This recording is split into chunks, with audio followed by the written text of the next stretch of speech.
Lithium was the only thing they was giving me for my bipolar disorder. But that discontinued when I got sent to the box. It's hard when you have two personalities in your head already.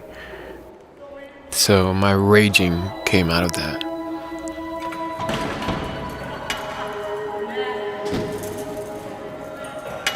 I remember stepping into the cell, and it was like stepping over a bridge into another world. The whole cell just seemed dark. It's all concrete, very cold feeling. When I stepped inside and the door closed behind me, it just sounded heavier than any door I've ever heard slam shut. There was a physical coldness in the air. The first feeling I had was that something can happen to me in here and no one would ever know.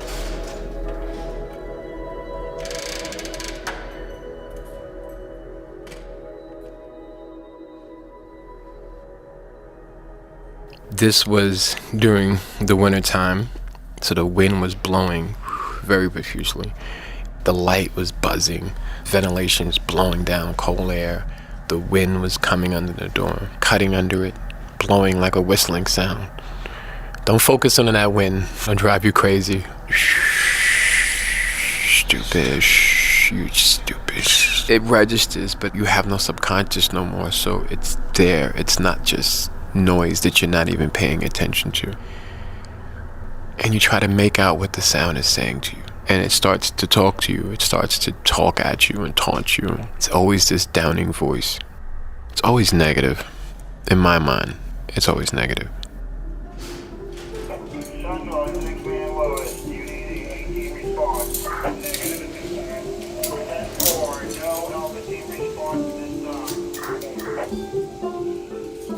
My mom used to whistle when she cooked. I think it was her way of bragging that she was baking late at night. Me and my sister lived in a room that was right across from the kitchen, and she'd be whistling, and my gosh, she's so loud, but oh, she's cooking, and I know it'd be muffins for the next day or something. And it sounds like that. It sounded like her tunes, her songs she would whistle. Is it her? Is she trying to reach out to me? Is she trying to tell me something? These are the things that are running through my mind. And after a while, it's like I wish they would just shut that whistle off. Hands right down to your right hand side. I learned to not react to it inside because it's only punishment. So you learn to curtail yourself back after years and years. It's easy to get another ticket. It's easy to get more time. 60-55, Prisoner Taylor is refusing strip search. There is no physical contact, and some people try to, keep as much company as possible. I had a tree fly in my cell one day. And I'm like, hey man, what's going on, man? Talking to him. First I spent the entire day trying to kill him. And then we started playing tag, right? I was trying to hit him, and I thought I hit him, and it was like I swung, and it touched him, but it didn't kill him. And I got frustrated, so I laid down. And he lands on my shoulder. So I'm like, oh, you playing tag, right? So then I go to catch him. And then I sit back down, and I'm walking around, he's on my shoulder. And I'm like, hey, came, for food. And then, so I try to make him a little side portion of the meal and stuff. And then I didn't want to leave my cell, so I tried to plug up under my door so he couldn't get out. And they pulled me out for a search, and he was gone. And I got emotional, People keep company. I know it sounds crazy. I know it sounds stupid, but it felt like somebody was home. I was like, hey, man, stupid. I know, right? I'm having a conversation with a fly. Imagine people just walking right by you.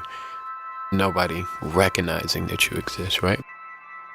You literally are deteriorating physically and mentally.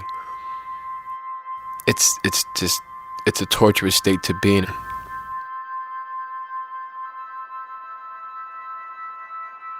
I'm 5 Mualimm-ak. I did over 5 years in solitary confinement. This has been 6 by 9, produced by David Waters, executive producer was Francesca Panetta.